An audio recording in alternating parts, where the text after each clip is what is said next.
One of the most interesting new exclusives for the PS4 is Days Gone, but it hasn't been shown much at all outside of E3 the past few years. What sets this game apart? Hey guys, JV here, and today I'm discussing Days Gone. Before we get into that, just a heads up, you can find daily streams of the newest games as well as commentaries just like this on my Facebook page. So check out the link in the description below and stay tuned for tons of awesome content. Days Gone was first revealed at E3 2016. What was truly unique about the announcement was that it came with a 10-minute long gameplay demo. Not a trailer, not a teaser, legitimate actual gameplay with the first reveal of the game.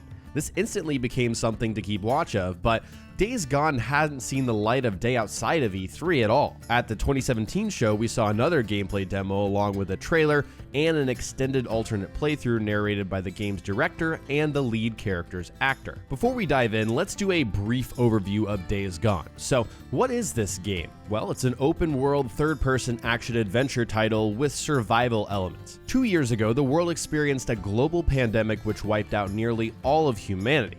Many who weren't killed were instead transformed into freakers, which are basically zombies that are constantly evolving to hunt and kill the remaining survivors. And these zombies are not the slow walking variety, at least some that we've seen. They are very fast and they move in hordes, so they can be absolutely terrifying. You play as Deacon St. John, a former bounty hunter who chooses to roam the dangerous outside world instead of settling down in Sanctuary. It's important to know that this is a story-driven experience set in a visceral, very serious post-apocalyptic world. This is not Fallout, it's not Dead Rising, it's far more like Horizon Zero Dawn or The Last of Us in tone and style. Maybe with a pinch of Uncharted in there too, but essentially it's trying to be as realistic and grounded in reality as possible. The gameplay involves driving around the wild on Deacon's motorbike, engaging in brutal hand-to-hand combat, as well as plenty of gunfights, as you guessed. You're able to approach each situation, whether against freakers or hostile survivors, in multiple different ways. You're always able to take a stealthy approach, using your binoculars to mark targets, sneaking up on those enemies, and then taking them down one by one. Alternatively, you can storm in guns a-blazing as long as you have the ammo. The game also features a variety of beautiful dynamic events and environments. For example, the E3 2017 demos showed one mission being played at night with no weather elements, and then another alternative playthrough of the same mission during the day in the snow. During one playthrough, Deacon comes across a pack of wolves feasting on a corpse, forcing him to seek another route. In the other one, he finds a freaker near a hostile survivor camp and must silently take it out. Once he reaches the camp, one man gets caught in a bear trap, forcing another survivor to end his suffering. All of these are non-scripted dynamic events that could or could not have happened. This provides a wide variety of gameplay experiences and opportunities for the player. Other more specific details, Days Gone features a very minimalistic HUD. There are health bars and stamina bars, a mini-map in the bottom right, and occasionally you'll see contextual pop-ups from time to time. Deacon has access to a weapon wheel where he can equip all manner of melee weapons, guns, and projectiles such as Molotovs. He also has survival vision, which highlights traps and other significant clues important to the mission. Deacon can loot vehicles and bodies to find survival items as well. Another important detail, there is experience and a skill tree in this game.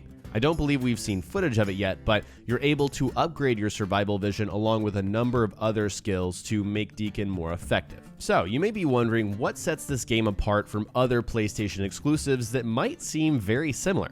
I want to say this lands somewhere between Horizon Zero Dawn and The Last of Us. Where Horizon is extremely open world and open-ended and offers branching dialogue choices that affect the story, The Last of Us is very linear and self-contained in its approach. Days Gone appears to offer a multitude of freedom when it comes to how you approach situations, but the story events themselves seem to be locked in place like The Last of Us. Horizon plays heavily on RPG elements, while The Last of Us is very combat-focused. Days Gone seems to mix the two, sprinkling a leveling and skill system into the game without having it take away from the immersion and the atmosphere. The presentation in terms of animation and motion capture is just stunning, pretty much on the level of Uncharted, which is insane for an open world game. Overall, Days Gone feels like a unique and interesting new addition to the PlayStation family of exclusives. For you Walking Dead fans out there, it seems like a Daryl Dixon simulator. I mean, you're hunting freakers, surviving on your own, you've got a crossbow, you used to be a bounty hunter, you're driving around on a motorcycle. I mean, it doesn't get more Daryl than that. Days Gone doesn't have an official release date yet, but I'd love to see it come out sometime this fall. And you can absolutely expect me to stream the game on Facebook, as well as report on any news or updates to the game here on my YouTube channel, so stay tuned. Alright guys, that's it for today's video. In the comments section below, tell me what you think about Days Gone. Like I said, this is a very intriguing new IP, and Sony hardly ever lets us down with platform exclusives, so share your thoughts in the comments section below. If you enjoyed the video, remember to hit that like button and subscribe for more commentaries just like this. Thanks so much for watching, and I'll talk to you next time.